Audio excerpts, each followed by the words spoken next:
Dès le début, Atelio a eu comme problématique le développement durable. Donc quand nous avons rencontré les gens de chez Idéa Alsace qui avaient les mêmes valeurs que nous, il nous a semblé tout à fait naturel de rejoindre Idéa Alsace afin de faire adhérer Atelio et qu'Atelio apparaisse en tant que membre actif d'Idéa Alsace. Créée en 2006, Atelio est une jeune société de télécommunications d'entreprise. Ses clients, de grosses PME, des collectivités publiques comme le Conseil régional ou la ville de Strasbourg, ou encore des centres hospitaliers. Une particularité peu courante dans ce métier, l'entreprise n'est liée à aucun constructeur. Cette indépendance lui permet d'imaginer et proposer des solutions dépassant les seules possibilités d'une marque. On a fait un service, c'est de la veille technologique plus du sur-mesure pour le client que l'on va voir. Et cette idée, même si des fois elle peut paraître un peu plus chère par rapport à des remises arrière que des constructeurs nous feraient si on était mono-exclusif, ça plaît aux clients, ils voient notre indépendance, ils nous font plus confiance. Une confiance qui a permis une progression économique rapide, mais au-delà de sa propre évolution, l'entreprise soutient des micro-projets de développement durable dans un village du Burkina Faso avec l'association Pour un autre monde.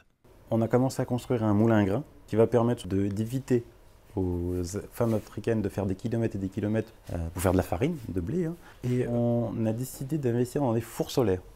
Et ce four solaire-là, c'est des systèmes qui vont permettre de faire de la cuisson quasiment instantanée et surtout d'éviter de couper du bois, de déboiser.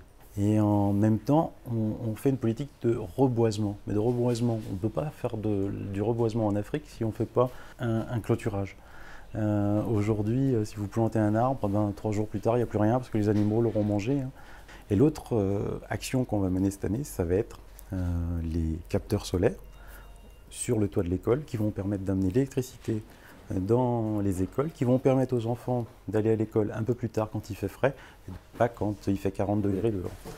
Et l'autre projet que l'on a fait, c'est d'apprendre à faire du compost. Aujourd'hui, si chaque petite PME européenne pouvait prendre sous sa coupole un village africain, c'est déjà énorme. Alors je ne parle pas des multinationales, je parle juste des PME.